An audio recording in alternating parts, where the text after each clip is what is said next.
Good evening. I wanted to go over tonight my new acquisitions. I got 3 of them. My material list is rapidly coming together and I am pretty dang happy about it. Now you're going to see a pretty big mess in this room. Well, I'll have you know that the place that we're living in, I'm trading rent for work, and the room that I'm in, as you can see behind me, is currently in progress. I just drywalled this room. So there's drywall mud all over the floor and everywhere. Disregard it. Check those out. We'll start left to right.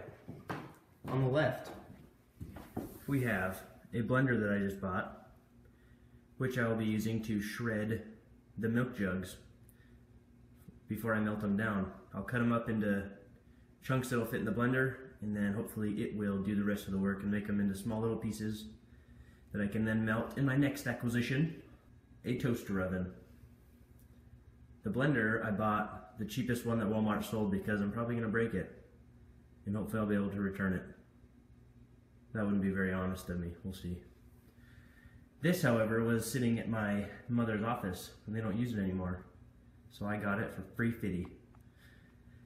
And I will use it to melt down the very shredded milk jugs from there into a melted mass that I will then form into paddles. And my third acquisition is this, the most perfect bike in all the land. I've decided to go with the paddle wheel design number 1, which features a tiny little rear wheel that I will then attach my homemade paddles to. Now this bike, bell included,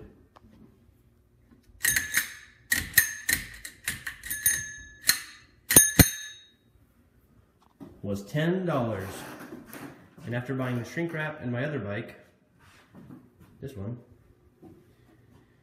that puts me at $38, which means I only have $12 left to buy more shrink wrap, and that is worrisome. Hopefully that's enough. So now I'm going to take this wheel off and get it ready to use for a mold for my paddles.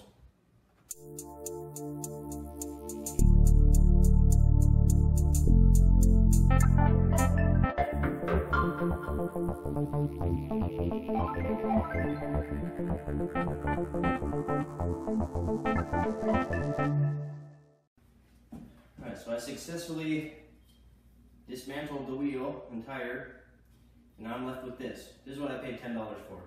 The only real difference between this one and that one is obviously the size of the rim, but also the size of this bolt.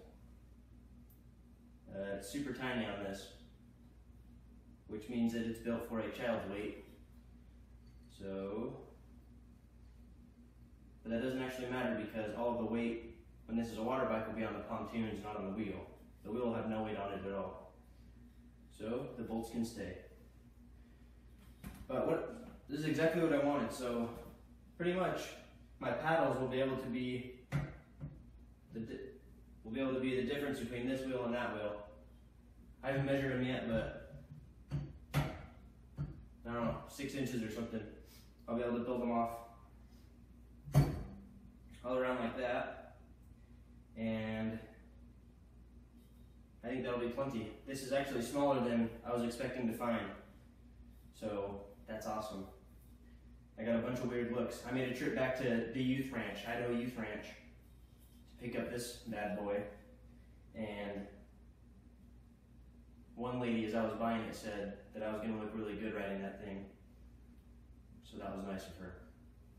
So now that I have this, I can use this to find the shape that I need to make my paddles in, which I will get to tomorrow. So check back in tomorrow to see how I make a form, how I use this to make a form for my melted plastic paddles.